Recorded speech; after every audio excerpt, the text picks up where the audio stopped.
ओम नमो भगवते वासुदेवाय नमः। अहिंसा, समता, तुष्टिस्तपो दानम यशो अयशः भवन्ति भावा भूतानां मत् एव पृथग्विधा। जो कुछ भी तुम्हारे भीतर है वह सब मुझसे ही है। श्री हरि का यह एक रहस्य है। दोस्तों, क्या आपको लगता है कि आपका मन आपका है, कि आपका सुख आपके कर्मों का फल है? नहीं।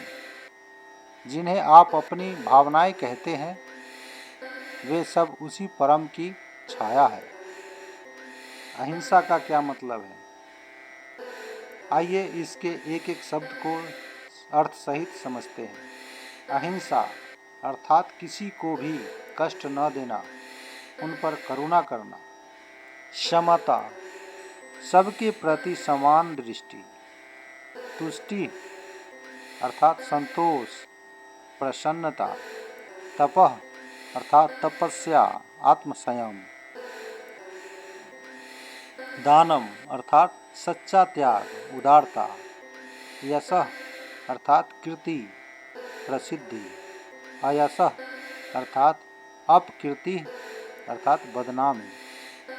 भवन्ति होते हैं अर्थात प्रकट होते हैं। भावा अर्थात भावनाएं, प्रवृत्तियाँ।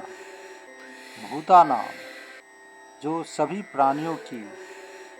मतः अर्थात मुझसे ही, एव अर्थात ही, पृथग्विधा अर्थात विविध रूपों में, अलग अलग रूपों में।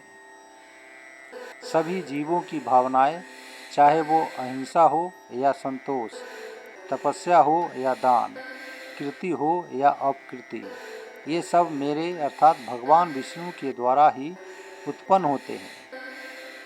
कहते हैं मैं ही इन सब का मूल हूँ और ये सब विविध रूपों में प्रकट होते हैं।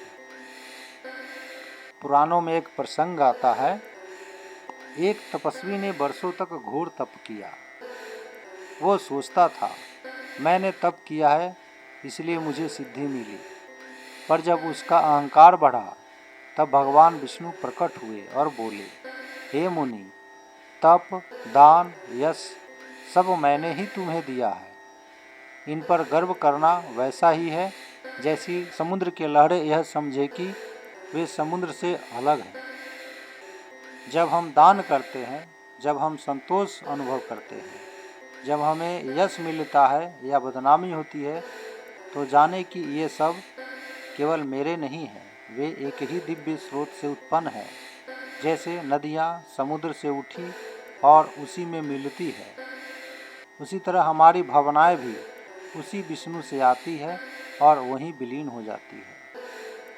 इसीलिए कहा गया है अहिंसा, समता, तुष्टि, तपः, दानम, यशो अयशः भवन्ति भावा भूतानां मत्तः एव पृथग्विधा। जय श्री हरि, जय श्री हरि।